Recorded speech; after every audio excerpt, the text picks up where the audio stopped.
Hi hello మామ. ఈ రోజు అయితే పొద్దున్నే చికెన్ సెంటర్ కి అయితే వెళ్ళాను. చికెన్ కొట్టించేసి అయితే ఇంటికి అయితే ఇచ్చేసి అయితే షాప్ కి అయితే వెళ్ళిపోయా. వెళ్ళేనో లేదో మా అన్నయ్య అయితే 6 టీలు అయితే తీసురా అన్నాడు. సరేలే అని టీ అయితే తెచ్చి ఇచ్చేసా. మా ఫ్రెండ్ ఫోన్ చేసి అయితే బైక్ ఆగిపోయింది అన్నాడు. ఎందుకు ఆగిపోయిందని అయితే అడిగా. కూలింగ్ ఆయిల్ అయితే అయిపోయిందిరా అని అన్నాడు. సరేలే తెచ్చిస్తానని అయితే బంక్ అయితే వెళ్ళాను. కూలింగ్ ఆయిల్ అయితే తీసుకుని బేరం అయితే ఆడాను. బేరం ఆడిన తర్వాత అయితే వద్దురా కూలింగ్ ఆయిల్ అయితే అన్నాడు. దాని తర్వాత అయితే మళ్ళీ ఏం తీసుకుంటానులే అని రిటర్న్ అయిపోయా. రిటర్న్ అయ్యానో లేదో మా అమ్మ అయితే కాల్ చేసింది. సామాన్లు అయిపోయి సామాన్లు అయితే తీసురా అని అయితే చెప్పింది. సరేలే అని అయితే సామాన్లు అయితే ఇంటికి తీసుకెళ్లి ఇచ్చేసా. వీళ్ళు ఏం చేస్తున్నారు అనేది అయితే అడగొద్దు, ఎందుకంటే నాకు తెలియదు కనుక. అలా సరదాగా అయితే వెళ్దాం అనుకున్నాం, కానీ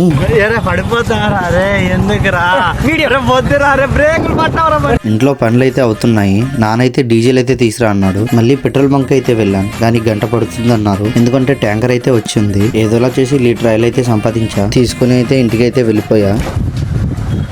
ఏం పనులు రయ్యి రోడ్డు మీద ఏంటి తగ్గమని